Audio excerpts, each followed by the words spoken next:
My sister stole my inheritance, but years later she wanted a piece of my $1 million business and got exactly what she deserved. You know that feeling when you're watching a disaster movie and you think to yourself, man, at least I'm not that guy? Well, let me tell you something. I was that guy, and this isn't some Hollywood fiction with a happy ending guaranteed in 90 minutes.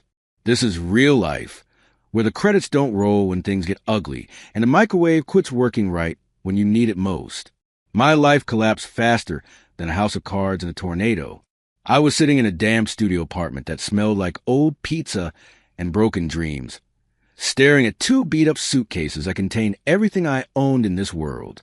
The credit card that was piling up like snow in Buffalo, and I had this sinking feeling that the universe had decided to play poker with my life, but forgot to deal me any cards. But let me back up and tell you how I got there, because this story doesn't start with rock bottom. It starts with trust, the kind that only families can truly betray. You know, that Norman Rockwell painting kind of trust where everyone's sitting around the dinner table and life makes sense. My mom died when I was just a kid. Cancer took her when I was 8. After that, it was just me and Dad rattling around in our big old house in suburban Ohio. Dad was one of those classic American fathers who believed in hard work, keeping your word, and always having room at the table for one more. He used to tell me all the time, Jake, why throw money away on rent when you got a perfectly good home right here? This house is yours too, son. Save that money for your future. So that's what I did. While my friends were moving out, getting their own places, learning to be adults, I stayed home, worked dead-end jobs at the local hardware store and the diner downtown, saving every penny I could scrape together for college. Dad always said education was the one thing nobody could take away from you. Turns out he was wrong about a lot of things. I had this whole plan mapped out, you know? Community college first to save money, then transfer to Ohio State for business. Dad was proud of me for being practical, for thinking ahead. We'd sit on the front porch after dinner, talking about the future, about how I'd run my own business someday. He'd always end those conversations the same way. This house will be yours one day, Jake. You're building something here. Dad always believed we'd split things fairly when the time came. No need for lawyers or fancy paperwork. He trusted family to do right by family. Turns out, he overestimated our sense of justice by about 1,000,000 miles. Dad's heart attack came out of nowhere. One minute, he was laughing at some stupid joke on the evening news. The next minute, he was on the floor, and I was screaming for the paramedics. 62 years old, healthy as a horse, or so we thought. The doctor said it was massive. He probably didn't feel any pain. That was supposed to be comforting, but it just made me feel cheated. The funeral was a blur of casseroles and condolences. Everyone kept telling me how sorry they were, how Dad was in a better place now, and how I needed to stay strong. You know what nobody tells you about grief? It doesn't just hurt, it makes you stupid. Like, actually measurably dumber. Your brain turns to mush, and you can't think straight about anything, especially important stuff like legal documents and inheritance law. That's when my dear sweet sister Lizzie swooped in like a vulture in designer clothes. Now, Lizzie's always been the golden child, 3 years younger than me, but somehow always seemed older, smarter, more put together. While I was working at the hardware store with grease under my fingernails, she was in college studying communications and dating Brad, this smooth-talking pre-law student with perfect teeth and a handshake that felt more rehearsed than real. The day after the funeral, while I was still walking around like a zombie, Lizzie and Brad showed up with a briefcase full of papers. They sat me down at the kitchen table, the same table where Dad and I used to eat breakfast and talk about my dreams, and started spreading out documents like they were dealing cards. Jake, Lizzie said in this soft, caring voice that should have been my first red flag, we need to talk about Dad's estate. There's some complicated legal stuff we need to sort out, and Brad's been helping me understand it all. Brad nodded sagely, like he was doing me some huge favor. The thing is, Jake, your father's was pretty straightforward, but there are some tax implications we need to address quickly. Time-sensitive stuff. I should have asked questions. I should have demanded to see Dad's actual will. Hell, I should have called my own lawyer. But grief had turned my brain into oatmeal, and these were family.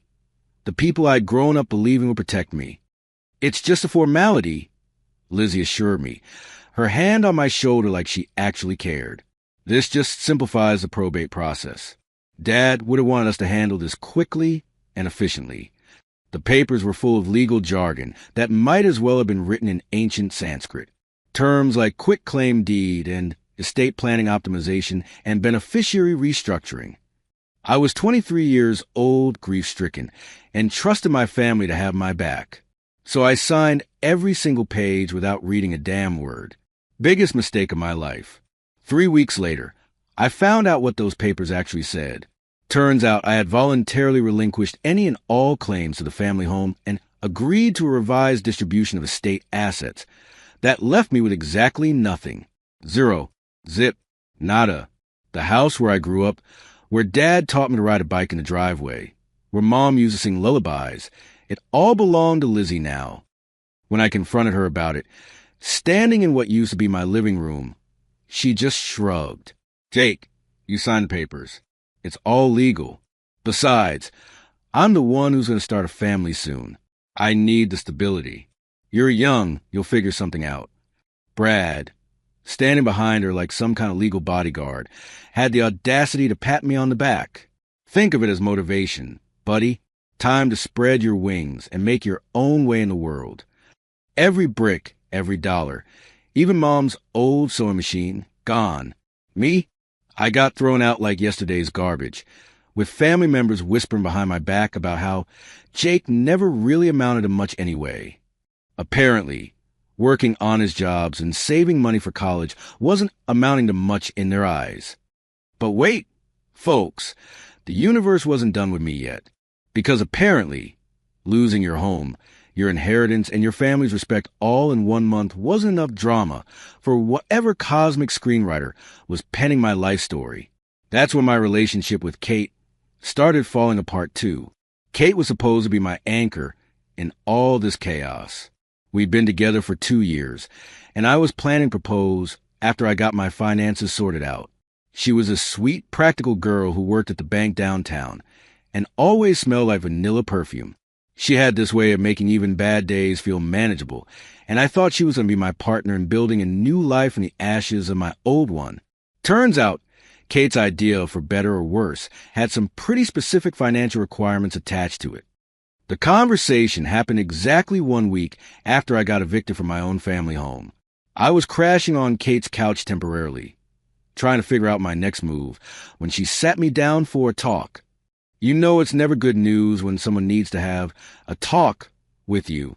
"Jake," she said, avoiding eye contact like I was a car accident she didn't want to rubberneck it.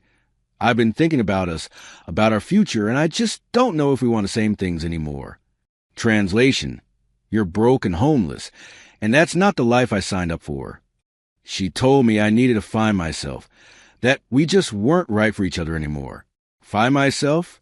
I couldn't even find a job or microwave that worked, let alone a sense of purpose. So there I was, homeless and newly single, scrambling to find somewhere to sleep. I managed to scrape together enough money for the security deposit on a studio apartment that was basically a glorified closet with a hot plate. The place smelled like desperation and old Chinese takeout, and the heater worked about as well as a politician's promise. A few days after moving into my new palace of sadness, I decided to hit Murphy's bar downtown. I figured maybe I could find some friendly faces, maybe talk to someone who didn't know about my spectacular series of failures. What I needed was a beer and maybe some human conversation that didn't involve pity or judgment. What I got was a final nail in the coffin of my faith in humanity. There they were, sitting in our usual booth, Kate and Tom. My best friend Tom, the guy who was supposed to be my best man at the wedding that was never going to happen. They were holding hands across the table, looking very much like a couple who'd been together for more than a few days. Tom spotted me first, and to his credit, he at least had the decency to look embarrassed. His face went red, and he tried to wave me over like we could all just pretend this was a normal, friendly encounter. Kate just looked relieved, like she'd finally gotten out a commitment that was dragging her down. I stood in that doorway for what felt like an hour but was probably only 10 seconds watching my ex-fiancée and my best friend together. It hit me that I hadn't just lost a girlfriend. I'd lost a guy who was supposed to have my back, the person I called crying when Dad died, the friend I'd trusted with everything. I turned around and walked out without saying a word. What was there to say? Hey guys, thanks for twisting the knife while I'm down. Hope you're happy together. Later, I found out from other people that they'd been talking for weeks while I was busy dealing with Dad's death and my sister's betrayal. Apparently, my emotional breakdown wasn't attractive to either of them. They moved in together 2 weeks later, into a nice apartment that Tom could afford because he'd landed a good job at his uncle's insurance company right out of college. Standing outside that bar, watching to the window as they laughed about something, I felt something break inside me that I didn't even know could break. It wasn't just heartbreak. It was a complete collapse of my faith in other human beings. So there I was, 23 years old with everything I'd ever trusted stripped away. Every morning, I'd wake up on my air mattress and stare at the water stain on the ceiling that looked like a question mark. I'd count my remaining money, what little I had left after everyone I trusted had taken their piece of me, and try to figure out how to make it last until I could find a job that paid more than minimum wage. The worst part wasn't the money, though. It was the silence. After a lifetime of being surrounded by family and friends, the silence in that little apartment was deafening. No Dad calling me for dinner. No Kate texting me about her day. No Tom sending me stupid memes. Just me, my 2 suitcases, and the sound of my upstairs neighbor's TV bleeding through the thin walls. I started applying for jobs like my life depended on it. Because, well, it kind of did. But here's something nobody tells you about being in a desperate situation. Desperation has its own smell, and employers can detect it from a mile away. Every interview felt like I was begging people to ignore the wreckage trailing behind me.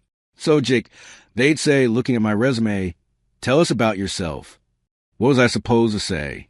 Well, I trusted my family, and they robbed me blind. My fiancée left me for my best friend, and I'm currently living in what can generously be described as a human storage unit. But I'm a hard worker. I started having conversations with myself just to hear a friendly voice. Pathetic? Absolutely. Necessary for my sanity? Also absolutely. Some nights, I'd lie on that air mattress and think about all the motivational posters hanging in guidance counselors' offices. You know, the ones with the kitten hanging from a tree branch that says, "Hang in there." I wanted to find whoever made those posters and ask them what comes after hanging in there. Because I was hanging in there so hard my arms were about to fall off, and I still couldn't see any light at the end of the tunnel. The really twisted part was how everyone else seemed to be moving on with their lives like nothing had happened. Lizzie posted pictures on Facebook of her redecorating the house. Kate and Tom were apparently planning a vacation together. The world kept spinning while I was stuck in this tiny apartment, eating cereal for dinner and wondering if this was what rock bottom felt like. That's when the universe decided to throw me either a lifeline or another anvil to the head. I couldn't tell which at the time. It was a Tuesday, because all life-changing events seem to happen on random Tuesdays when you're not expecting them. I was sitting on my one piece of furniture, this ancient kitchen chair I'd rescued from a garage sale, staring at the stack of bills I couldn't afford to pay, when I heard the mail truck pull up outside. Usually, mail meant more bad news. Credit card, companies asking for money I didn't have, or rejection letters from jobs I was overqualified for but too desperate to turn down. But this time, there was something different mixed in with the usual pile of financial misery. A thick cream-colored envelope with Crenshaw and Boyd, attorneys at law, printed in fancy lettering across the top. Montana address. I figured it was probably some kind of scam. You know, those fake lottery winnings or inheritance schemes that prey on desperate people. But it had my full name typed on it, not just current resident or Jake S. I almost threw it away without opening it. I mean, what were the odds that some random law firm in Montana had legitimate business with a broke 23-year-old from Ohio? But something about the way of the paper, the way it felt substantial and official, made me curious enough to tear it open. The letter was signed by someone named Harold Crenshaw, and it mentioned a will. Specifically, the last will and testament of Ethel Mae Patterson, Aunt Ethel. I had to read it 3 times before the words sank in, because Aunt Ethel was one of those family members you forget exists until someone mentions them at a reunion. Dad's older sister, the one who lived way out in the middle of nowhere and only showed up for major holidays. The family eccentric who never married, lived alone on some kind of farm, and always brought homemade apple butter that tasted like heaven and made the whole house smell like cinnamon for days. As a kid, I'd visited her ranch maybe twice, when I was around 10 years old. Those visits were like stepping into a different world. Wide open spaces, animals everywhere, and this tough old lady who could wrestle a stubborn fence post into submission, and then serve you the best pie you'd ever tasted 20 minutes later. She'd tell these wild stories about her fuzzy wizards, and how they were going to change everything someday. The family always treated her like the weird relative you tolerate, because you have to. She'd show up at Christmas with her wild gray hair and clothes that smelled like hay, talking about her animals like they were people, and her farm like it was some kind of kingdom. Behind her back, they'd roll their eyes and make jokes about crazy Aunt Ethel and her menagerie. But I remembered something different. I remembered the way she looked at me during those childhood visits, like she was seeing something in me that nobody else bothered to look for. She'd ruffle my hair and say things like, "You've got good eyes, Jake. Don't let anybody convince you to stop seeing clearly." According to this letter, Aunt Ethel had died just a week after Dad's funeral. Now that I thought about it, she hadn't been at Dad's service, which was strange because she never missed family events, even the awkward ones. She must have already been sick, too sick to make the trip. Nobody had bothered to tell me she'd passed, which wasn't surprising given how my family had been treating me lately. But apparently, she'd remember me in her will. The letter was formal and legal, full of language I didn't understand, but the bottom line was clear. She'd left me something. Property in Montana. The phrase, including all structures, livestock, and personal effects, jumped out at me from the page like a neon sign. There was something about needing to claim the inheritance in person within 60 days, and a phone number call for more information. I sat there holding this letter, feeling like I was in some kind of alternate reality. Everyone I'd trusted had abandoned me, and now someone I barely knew was throwing me what might be a lifeline from beyond the grave. It felt too good to be true, which in my experience usually meant it was. But what choice did I have? I could stay in my depressing studio apartment, eating ramen noodles, and watching my savings account slowly drain to zero while I waited for some minimum wage job to hire me. Or I could take what little money I had left, buy a bus ticket to Montana, and see what Aunt Ethel had left me. Maybe it was desperation talking. But for the first time in months, I felt something that resembled hope stirring in my chest. It was a tiny, fragile thing, like a candle flame in a hurricane, but it was something. I picked up my phone and dialed the number on the letterhead. A gruff voice answered on the third ring. "Crenshaw and Boyd." "Hi," I said, my voice cracking like a teenager's. "My name is Jake Patterson. I got a letter about Aunt Ethel's will." "Ah, Jake." The voice warmed up considerably. "Been wondering when you'd call. Harold Crenshaw here. Sorry for your loss. Son, your aunt was quite a character. Tough as nails and twice as sharp. She talked about you sometimes, you know. That caught me off guard." "She did." "Oh, yes. Said you were the only one in the family who saw past the surface of things. Said you had potential that nobody else recognized." He paused, and I could hear papers rustling. "She was very specific about wanting you to have the ranch. Said if anyone could appreciate what she'd built there, it would be you." I felt tears stinging my eyes, which was embarrassing but unavoidable. After months of being told I was worthless by everyone who was supposed to care about me, hearing that someone had believed in me felt like finding water in the desert. "So what exactly did she leave me?" I asked. Harold chuckled. "Well, that's something you'll need to see for yourself. But I can tell you at a working ranch with about 40 acres, a house, some outbuildings, and—" He paused dramatically. "3 very special animals that she was particularly fond of. She made me promise to tell you that they're fuzzy wizards who will change your life if you're smart enough to listen to them." Even through my emotional fog, I had to smile at that. That was Aunt Ethel. All right. Turning livestock into mystical creatures with her stories. The thing is, Harold continued. You need to come out here and claim the inheritance in person. Legal requirement. And there are some conditions attached that we'll need to discuss face to face. Nothing too complicated, but Ethel was very specific about how she wanted things handled. Conditions. Of course there were conditions. Nothing in my life was ever simple anymore. But what did I have to lose at this point? My dignity was already gone, my savings were almost gone, and my faith in humanity was definitely gone. I looked around my tiny apartment, at the water stain on the ceiling, the stack of unpaid bills, the 2 suitcases that held everything I owned, and made my decision. I'll be there, I told Harold. How soon can I come? How about next week? That'll give me time to get all the paperwork ready. And Jake? Pack for an extended stay.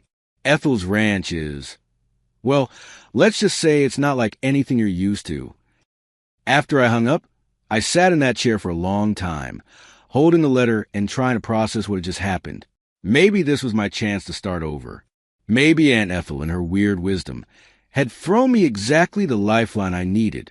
Or maybe I was about to discover that the only person who'd ever believed in me had left me a pile of debt and a bunch of farm animals I didn't know how to take care of. Either way, it beat sitting in this apartment feeling sorry for myself while my former life moved on without me. I started making a mental list of what I'd need for the trip. It wasn't a long list. When everything you own fits in 2 suitcases, packing doesn't take much planning. But for the first time in months, I was making plans that looked forward instead of backward. That night, I called the bus station and bought a ticket to Montana. One way, because bridges had been burned and there wasn't much left for me in Ohio anyway. If Aunt Ethel's ranch turned out to be another disappointment, at least it would be a disappointment in a different state. As I lay on my air mattress that last night in the apartment, listening to my neighbor's TV and the distant sound of traffic, I thought about something Aunt Ethel had told me during one of those childhood visits.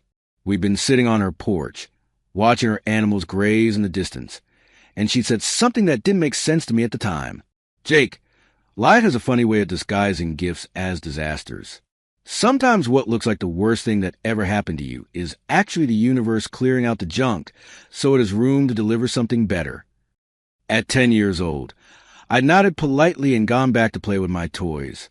At 23, broke and betrayed and sleeping on an air mattress in a studio apartment that smelled like failure, those words felt like a prophecy. Maybe losing everything was the universe's way of making space for whatever Aunt Ethel had left me. Maybe this was the beginning of something new, instead of just another ending in a string of endings. I didn't know if I was chasing a miracle or another disaster. But after everything, I figured I could handle whatever Montana had to throw at me, even if it involved fuzzy wizards. The bus ride to Montana took 36 hours and felt like a journey to another planet. I'd never been that far west before, and watching the landscape change from Ohio suburbs to endless prairie was like watching America unfold and fast forward. Cornfields gave way to wheat fields, which gave way to mountains that looked like they'd been photoshopped onto the horizon. I spent most of the trip staring out the window, trying not to think about what I was leaving behind or what I might be walking into. The other passengers were a mix of truckers, college kids, and people who looked like they were running from something, which, I guess, made me fit right in. When I finally stumbled off that Greyhound in Whitefish, Montana, I felt like I had been transported to a different century. The air was so clean it hurt my lungs, and the silence was the kind that makes city folks nervous. No car horns, no sirens, no sounds of civilization grinding away 24/7. Just wind and the distant sound of what I'd later learn were actual cowboys moving cattle. Harold Crenshaw was waiting for me at the station, exactly like he'd promised. He was easy to spot, a weathered old cowboy who looked like he'd stepped out of a Marlboro commercial, complete with a faded hat that had seen better decades and boots that had probably walked more miles than most people drive. "You must be Jake," he said, gripping my hand with fingers that felt like leather. "Welcome to God's country, son. Hope you're ready for an adventure." The drive to Aunt Ethel's place took another hour down roads that got progressively smaller and more rutted. Harold's pickup truck was older than me and sounded like it was held together by prayer and duct tape, but it ate up those mountain roads like they were nothing. "Your aunt was something else," Harold said, navigating around a pothole the size of a bathtub. Toughest woman I ever met, and I've known some tough women. Used to say she could outwork any man in the county, and she wasn't wrong. She also said you were the only one in your family worth a damn. That caught me off guard. She really said that? More than once. Said your family treated her like the crazy old aunt, but she saw right through their pretenses.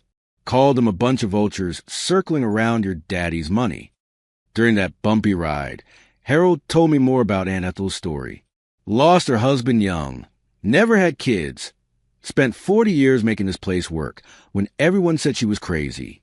Tough as nails, that woman. She didn't choose you for this inheritance because you had it easy, Jake. She chose you because she knew you'd understand what it means to start over when everyone's counting you out. Turns out Aunt Ethel had been a better judge of character than I had given her credit for.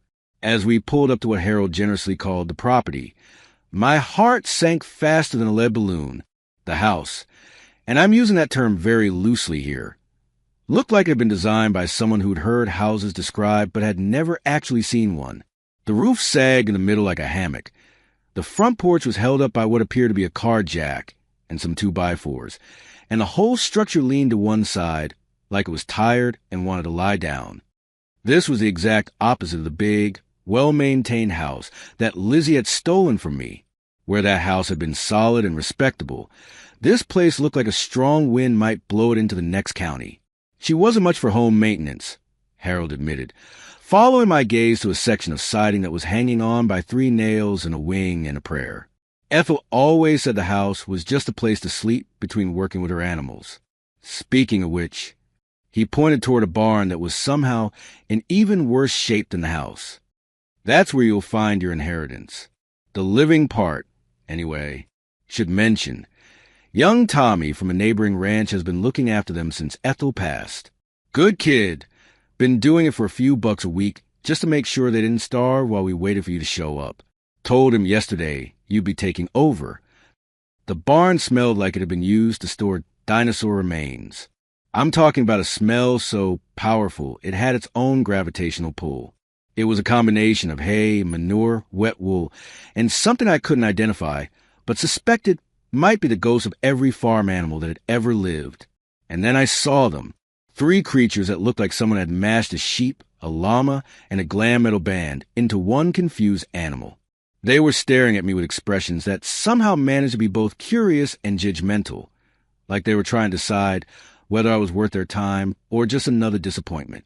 Meet Jasmine, Napoleon, and Betsy, Harold said with the kind of pride usually reserved for introducing your grandchildren.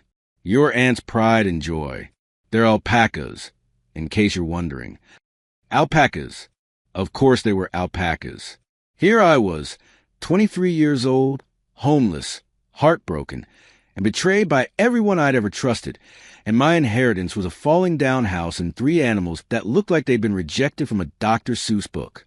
Ethel always said they were special, Harold continued, apparently oblivious to my growing sense of doom.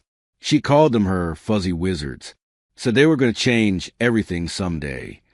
Before I could ask what that was supposed to mean, Jasmine. I think it was Jasmine. They all looked the same to me. Walked over to where I was standing and did something I hadn't expected. She spat on my backpack. Not a little dribble.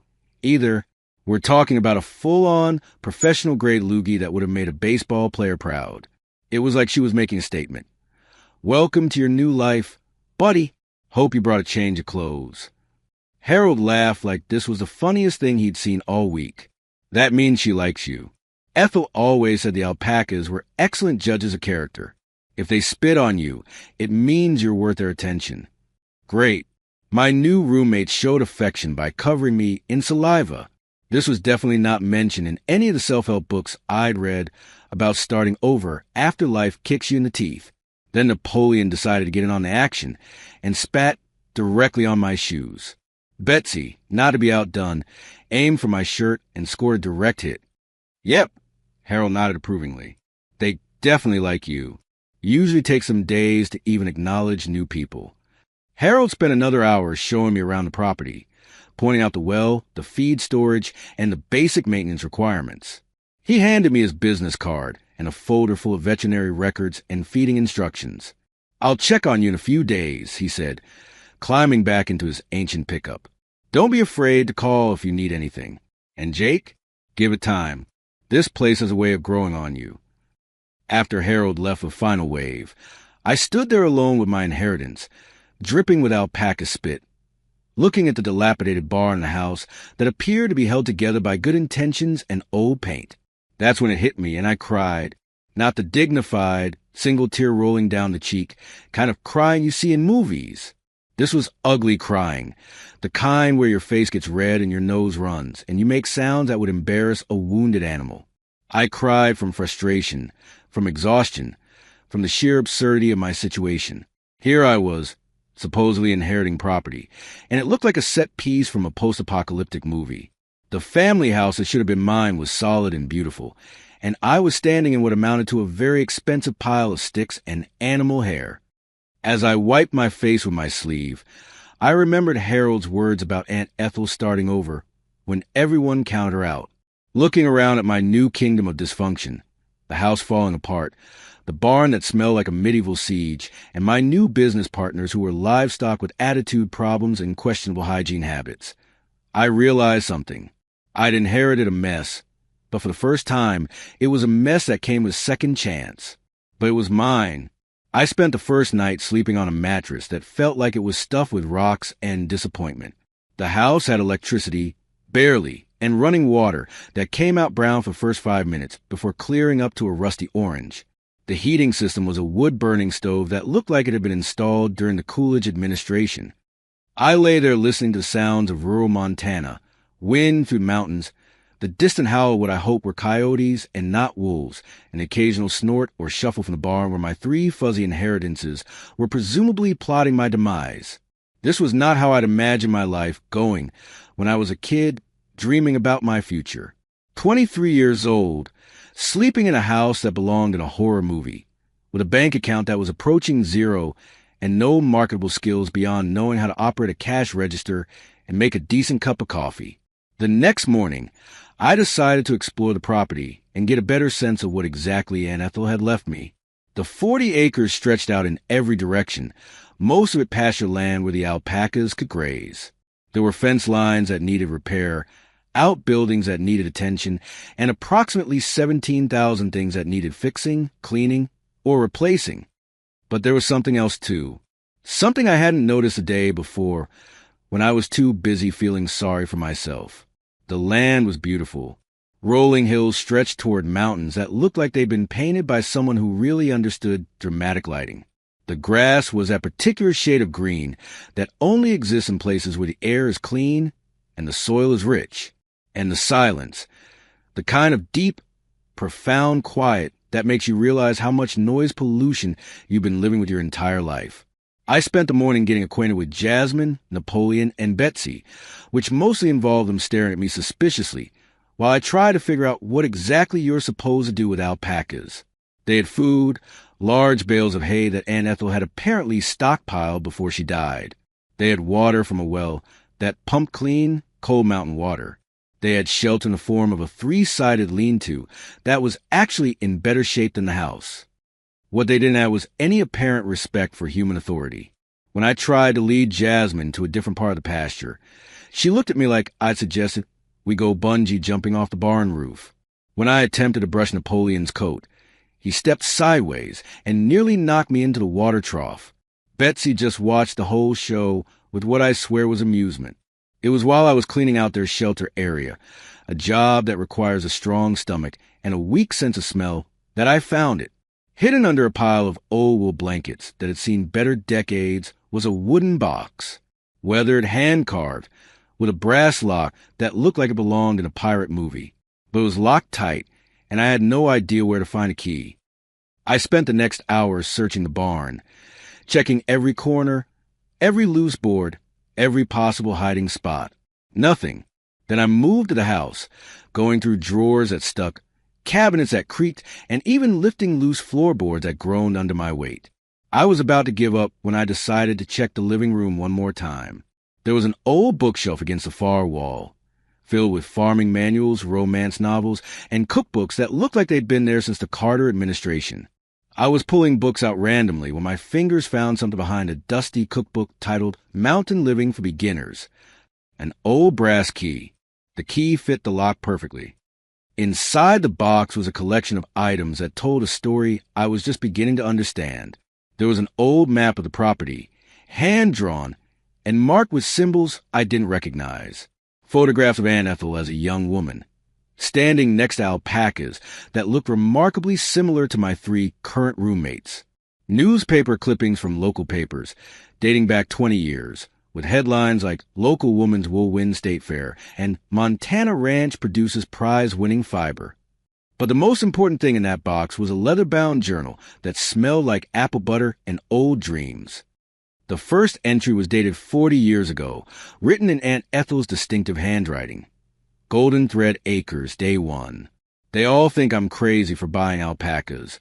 But I know something they don't. This isn't just about animals. This is about creating something beautiful in a world that seems determined to ugly itself up. I flipped through pages and pages of entries, tracking the development of what Aunt Ethel called her grand experiment. She wrote about breeding programs, about developing specific genetic lines, about producing wool that was softer and warmer than anything else on the market. She wrote about setbacks and successes, about neighbors who thought she was wasting her time, and about a vision that went far beyond just raising livestock.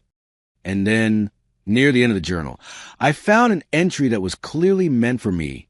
Jake, if you're reading this, it means I'm gone, and you're probably standing in that barn wondering what the hell you've gotten yourself into. I know the place looks rough around the edges, but that's just the surface. What you've inherited isn't just land and animals. It's 40 years of work developing the finest alpaca bloodlines in North America. Jasmine, Napoleon, and Betsy aren't just pets. They're the descendants of champions, and their wool is worth more than most people make in a year. I sat down hard on a bale of hay, reading and rereading those words. Worth more than most people make in a year? I looked over at Jasmine, who was currently using the fence post as a scratching post, and tried to reconcile this information with the reality of my situation. The journal went on. The secret isn't in the animals themselves. It's in understanding what makes them special. Their wool isn't just soft. It's thermoregulating, hypoallergenic, and naturally antimicrobial. I've spent decades developing these bloodlines, and what you have now is the culmination of all that work. The map in this box shows where I've hidden documentation of their lineage, certification papers, and breeding records. The best things I've made, I had to protect. Not just from weather, but from family who get greedy when they see paper that smells like money. That last line hit me like a punch to the gut. Aunt Ethel had known exactly what kind of people she was dealing with when it came to our family. She'd hidden the proof of her life's work because she understood that some people see value and immediately want to take it for themselves. I pulled out the hand-drawn map and studied it carefully. There were X marks at various locations around the property, each one presumably marking a location of hidden documents or supplies. It was like Aunt Ethel had turned her ranch into a treasure hunt, complete with clues and hidden prizes. But the best part was the final entry in the journal. Don't let anyone tell you that you can't make this work, Jake. I've watched your family, and most of them wouldn't recognize opportunity if it walked up and introduced itself. But you're different. You've got your grandfather's eyes. You see things other people miss. The alpacas will spit on you. The work will be harder than anything you've ever done, and there will be days when you want to give up and go back to whatever safe, small life you were living before. But if you stick with it, if you learn to listen to what these animals are trying to teach you, you'll discover something most people never find: the satisfaction of building something beautiful with your own hands. I closed the journal and looked around the barn with completely different eyes. This wasn't just a collection of falling down buildings and stubborn animals.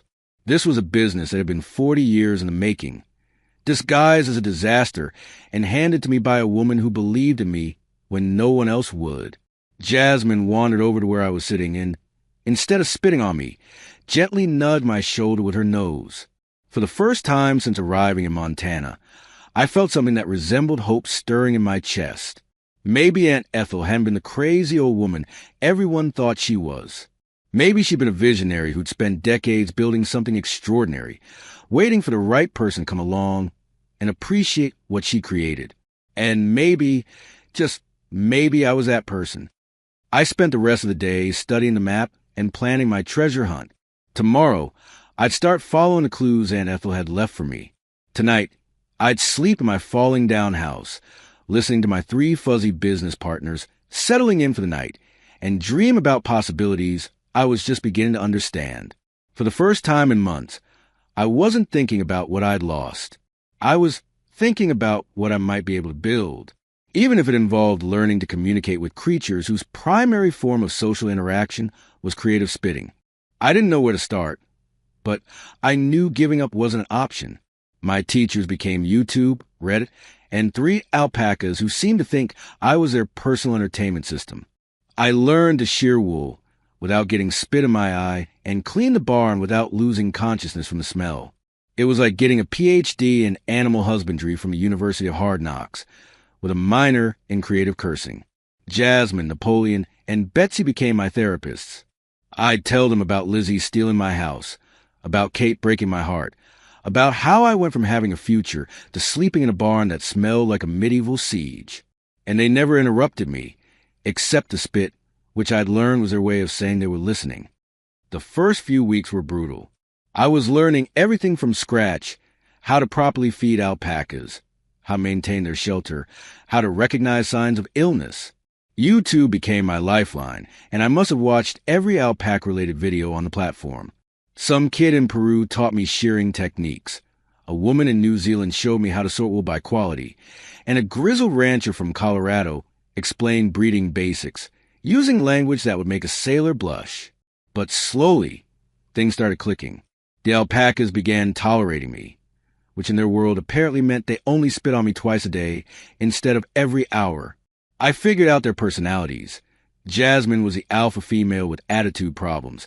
Napoleon was the anxious middle child who overthought everything. And Betsy was the wise old grandmother who watched everything with amusement. Following Aunt Ethel's treasure map led me to documents that blew my mind. Hidden in waterproof containers buried around the property were breeding certificates, genetic lineage charts, and competition records dating back decades. These weren't just random farm animals.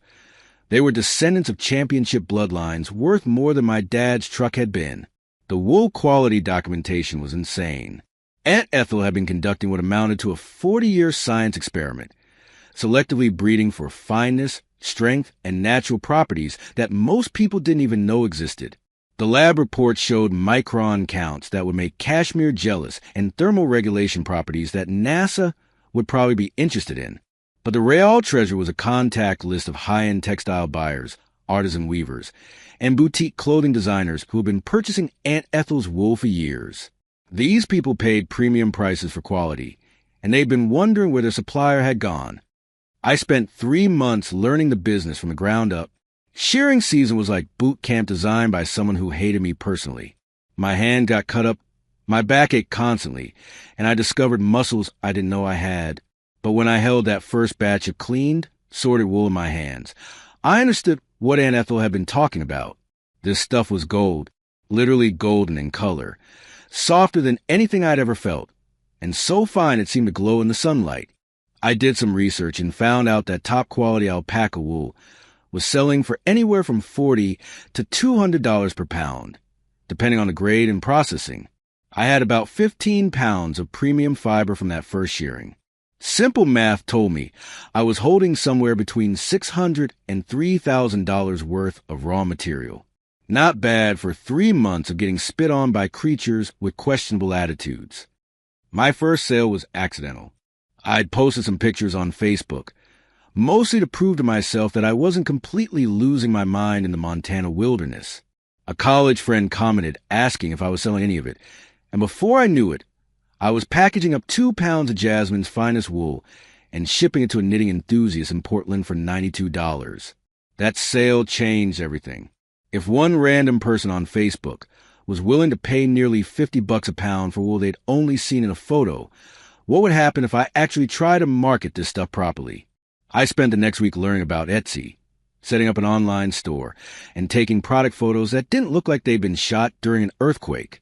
My product descriptions were basic: premium alpaca wool from Montana Ranch, but I included the story about inheriting the farm and learning from animals with personality disorders. The response was immediate and overwhelming. My first listing, 2 pounds what I called baby jasmine blend, sold within an hour for $92. Then the orders started coming in faster than I could process them. People weren't just buying wool. They were buying into the story of young guys starting over with 3 alpacas and a dream. Within a month, I was completely sold out and had a waiting list longer than the line at a Black Friday sale. Customers were leaving reviews that sounded like love letters, talking about how soft the wool was, how beautiful the colors were, and how it spun into yarn that felt like a cloud made of happiness. That's when I made the decision that would change everything. I joined TikTok. Now, I want to be clear about something. A 23-year-old guy from Ohio posting videos about alpaca farming wasn't exactly what anyone would call a guaranteed viral hit. But I had one thing going for me that most TikTok creators didn't. Authenticity born from desperation, and alpacas with serious attitude problems. My first video was simple. I filmed myself trying to brush Napoleon while explaining that alpaca wool was softer than cashmere and warmer than anything you could buy in stores. Halfway through my explanation, Napoleon turned and spit directly into the camera lens. The video ended with me wiping alpaca saliva off my phone while laughing like a maniac. I posted it with a caption, "When your business partner has strong opinions about marketing," and went to bed thinking maybe 12 people would see it. I woke up to 1,700,000 views. 1,700,000. The comments were exploding faster than I could read them. People were tagging their friends, sharing the video, and demanding to know where they could buy this magical spit-enhanced wool. My phone was buzzing so constantly I thought it was broken. The video hit over 1 million views by the end of the day, and suddenly everyone wanted to know about the guy with the spitting alpacas, who made wool that cost more than most people's grocery budget.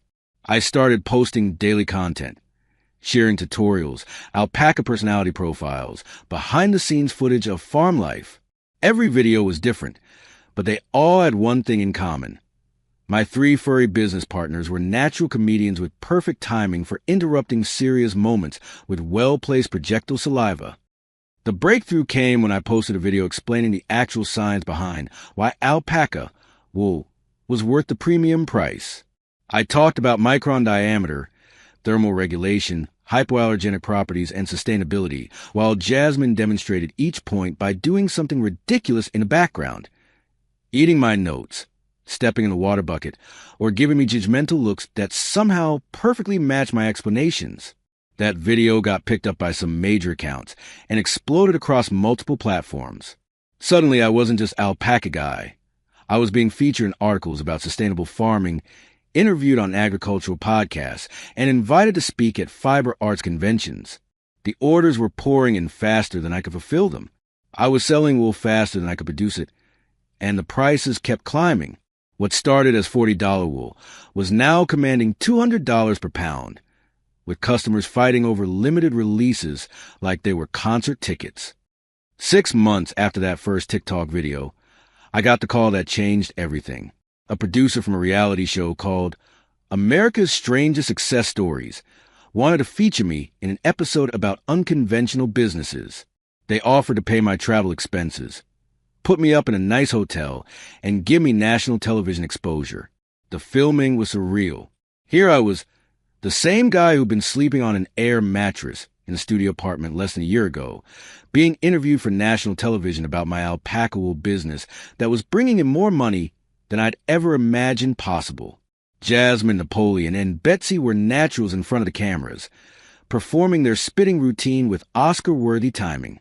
The episode aired 3 weeks later, and my website crashed from traffic within the first hour. I was getting orders from boutique designers in New York, knitting circles in Seattle, and craft enthusiasts from countries I couldn't pronounce. Golden Thread Acres went from a local oddity to an internationally recognized brand literally overnight. Success changed everything faster than I was prepared for. I had to hire help. Local teenagers who thought working with spitting animals was hilarious, and retired farmers who understood the wool business better than I did.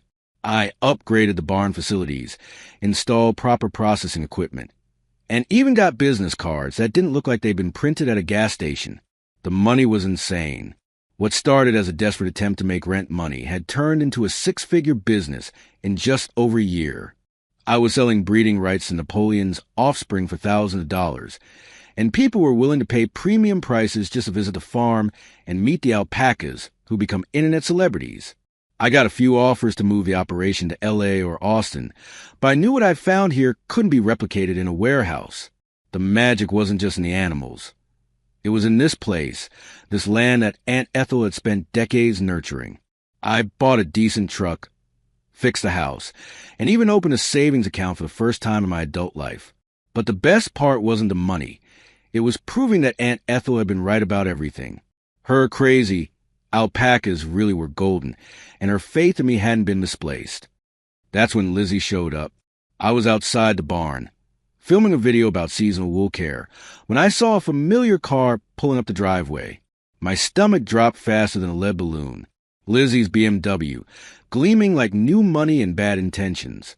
She climbed out wearing designer sunglasses and that perfectly practiced smile that had fooled me so many times before. The audacity was breathtaking. This was the same person who'd watched me lose everything and decided I wasn't worth her time. Now she was standing on my property like we were old friends meeting for a reunion. The conversation started with fake concern about how I was doing, how she'd been following my success on social media, and how she'd always known I had potential. The lies came so smoothly, I almost admired the craftsmanship. She told me how proud she was of what I'd accomplished, how creative and entrepreneurial I'd become. She mentioned seeing my TikTok videos and reading articles about my business. It was all very supportive and sisterly, which made it even more disgusting. Then came the real pitch. She suggested we should team up, combine our resources, and really scale the business properly. She talked about franchise opportunities, expansion plans, and leveraging the brand across multiple platforms. She had business connections, marketing expertise, and capital to invest. She painted a picture of Golden Thread Acres becoming a national empire, with locations across the country and product lines in major retailers. She made it sound like she was doing me a favor by offering to help turn my little farm into a corporate success story. I listened to the whole presentation without saying a word, watching her face as she got more animated and excited about spending money I'd earned with alpacas she'd never wanted to meet.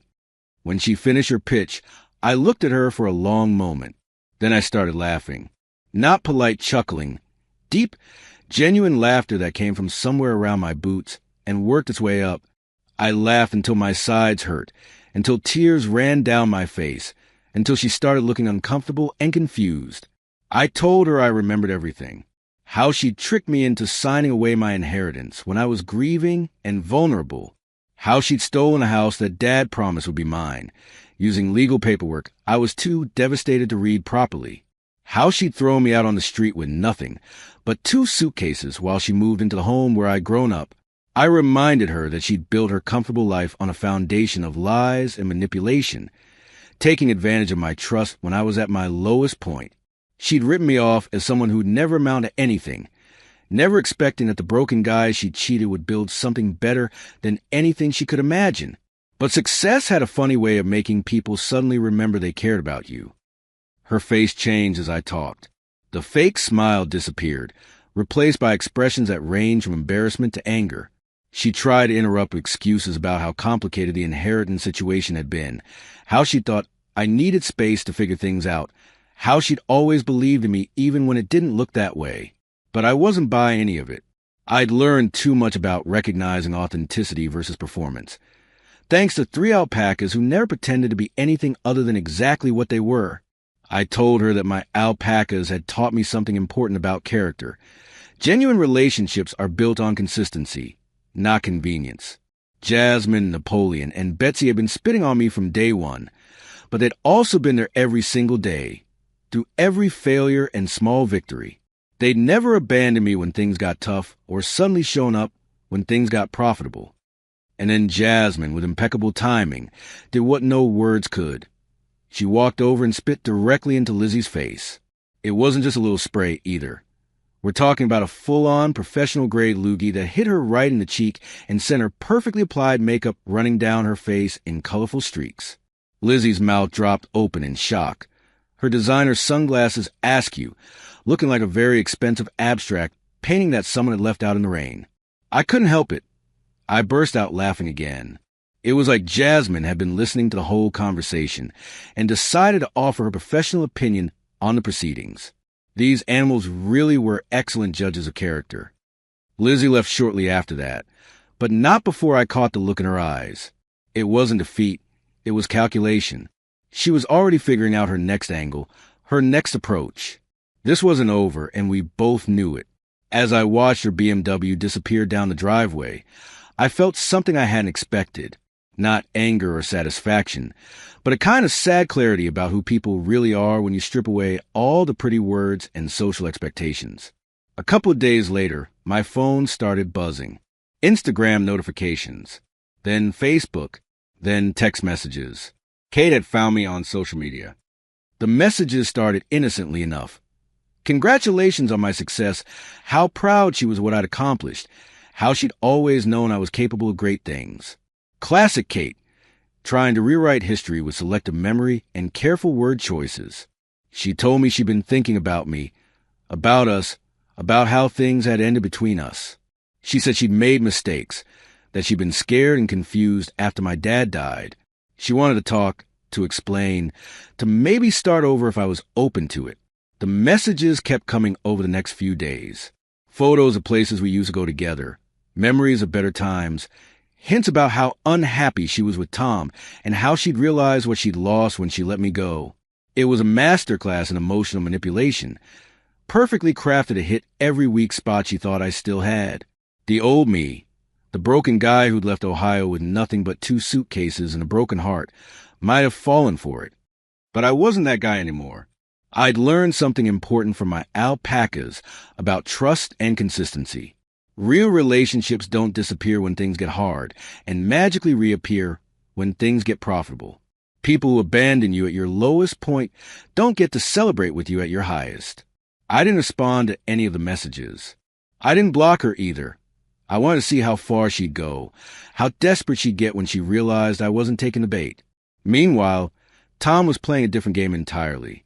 No direct contact, no emotional manipulation, just strategic social media engagement.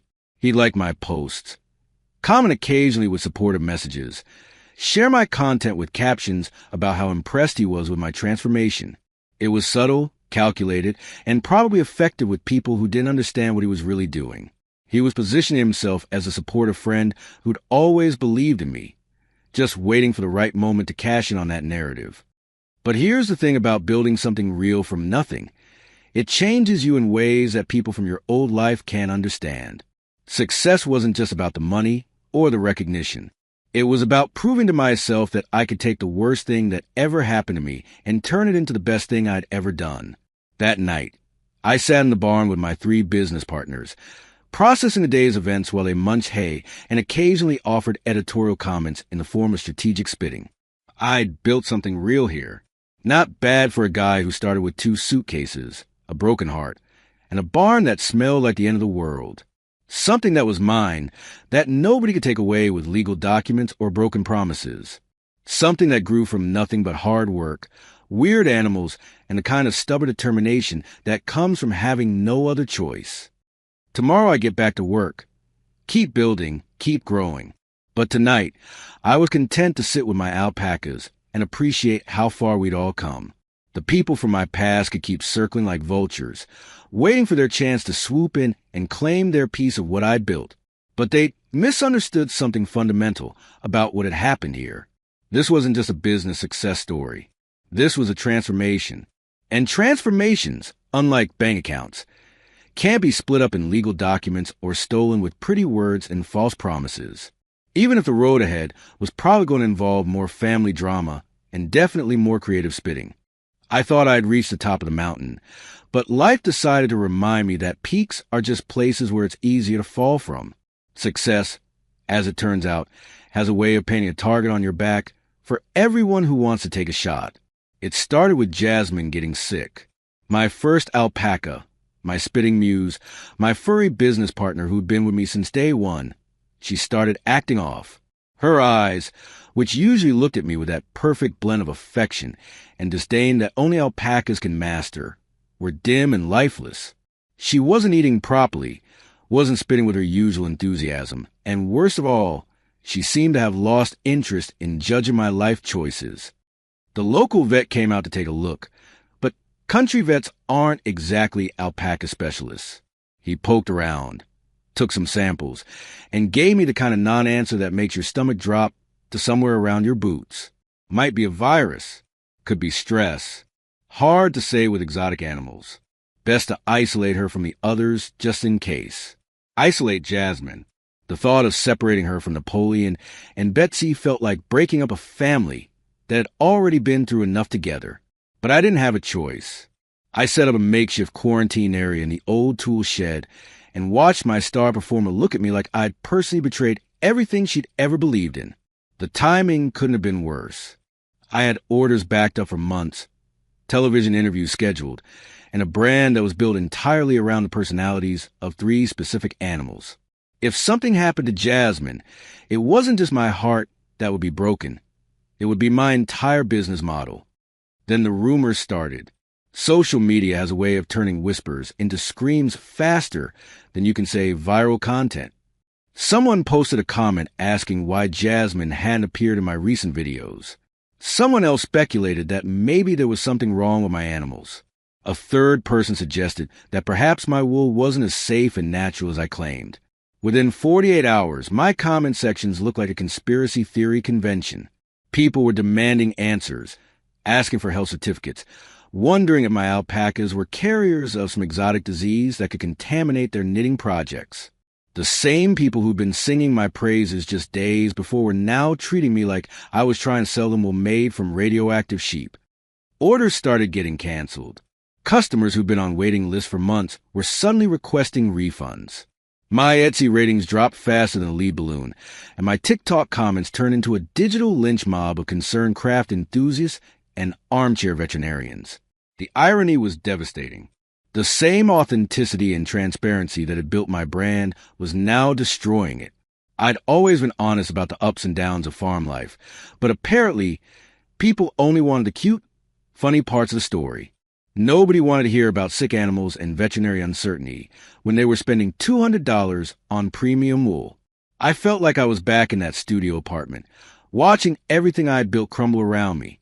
The same cold fear in my chest, the same nauseating certainty that I was about to lose everything again. Except this time, it wasn't just my life falling apart. It was the lives of 3 animals who depended on me. I locked myself in the barn where it all started, holding Aunt Ethel's journal like it was some kind of holy book that might contain the answers to problems I didn't even understand. Her words about not giving up felt like mockery in the face of what seemed like inevitable disaster. How do you not give up when the universe seems determined to tear down everything you've worked for? But I couldn't just sit there feeling sorry for myself while Jasmine was sick and my business was imploding. I started digging through every document Aunt Ethel had left behind, looking for anything that might help. Medical records, breeding notes, correspondence with other ranchers, anything that might give me a clue about what was happening. That's when I found it, buried under a stack of old photographs showing Aunt Ethel with alpacas from decades past. A yellow document that looked like it had been handwritten 40 years ago, titled Lumos Generation 3 Breeding Program. Confidential research notes. Aunt Ethel's handwriting was harder to read in the older documents, but what I could make out was incredible. She'd been working on something she called genetic resistance enhancement long before most people even knew what DNA was. Her notes described a specific bloodline that showed natural immunity to common alpaca ailments, enhanced wool quality, and what she termed exceptional longevity characteristics. According to her research, the Lumos Gen 3 line wasn't just resistant to disease. They were practically immune to the viral infections that commonly affected alpaca populations. She'd spent decades selectively breeding for these traits, creating what amounted to a super strain of alpacas that could thrive in conditions that would devastate normal herds. The kicker? Jasmine, Napoleon, and Betsy were all direct descendants of her final Lumos Gen 3 breeding program. I called every veterinary university within driving distance, Finally finding a professor at Colorado State who specialized in genetic research and was willing to listen to what probably sounded like the desperate ramblings of a young farmer who'd watched too many science fiction movies. Dr. Sarah Martinez agreed to test samples from all three of my alpacas, though I could hear the skepticism in her voice when I explained what I'd found in Aunt Ethel's notes. She probably thought I was another internet entrepreneur trying to create a marketing gimmick out of thin air.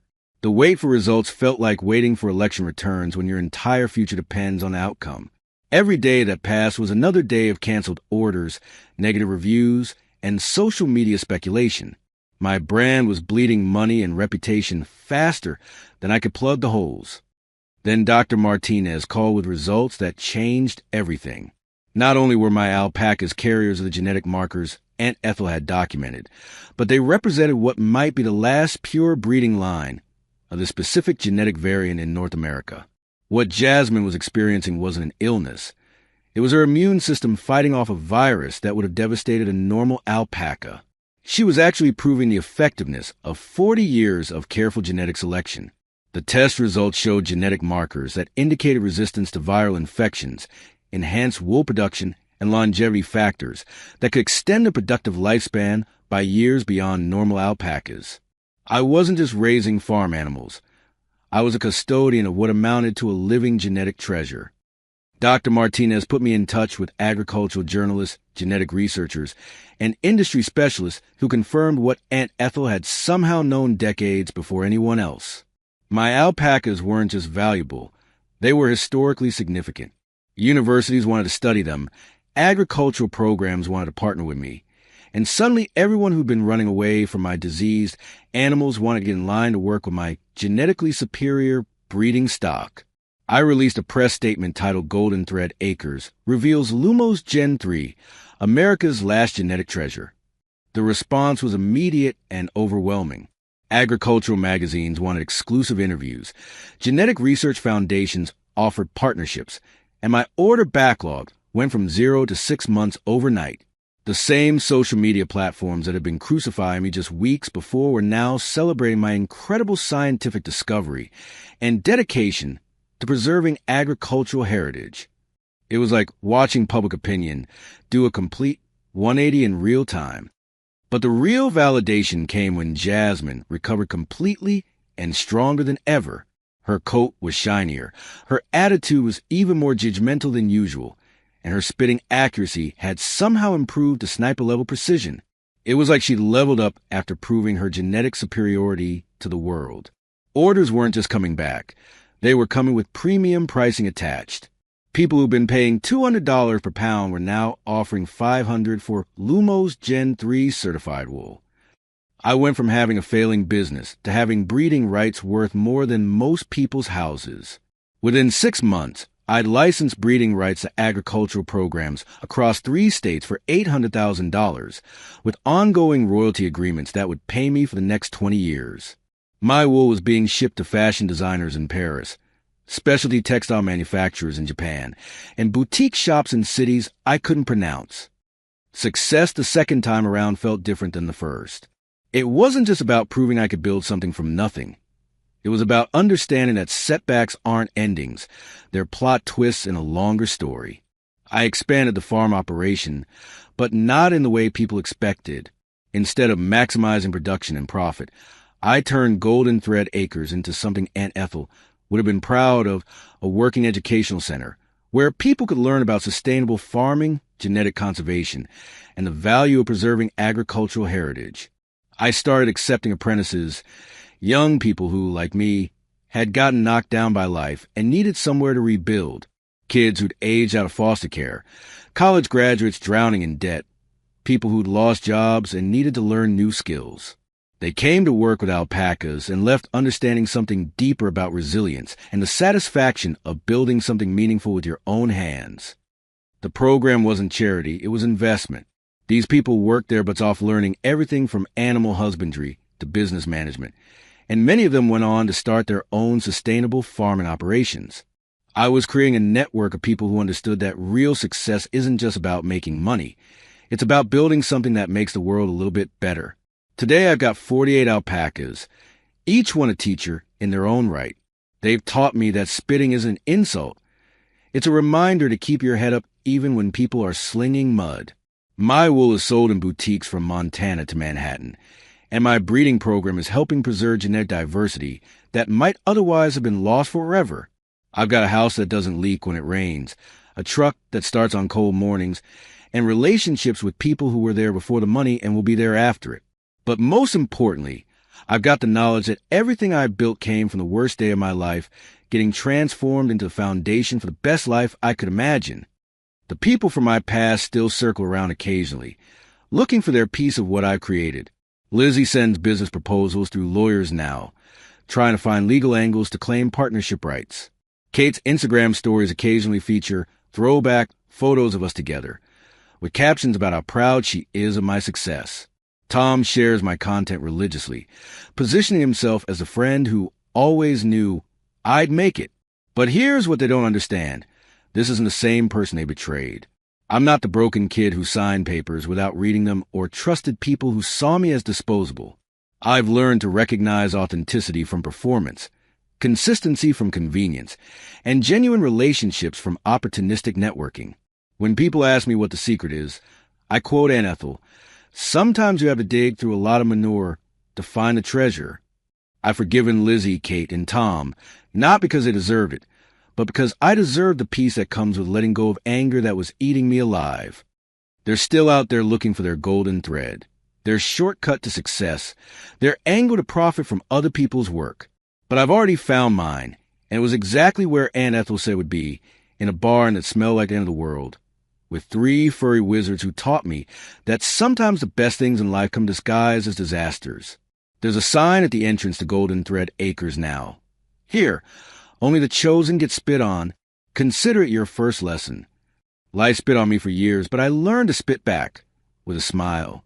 And if you're willing to roll up your sleeves, get your hands dirty, and learn from creatures who never pretend to be anything other than exactly what they are, your golden thread is waiting too.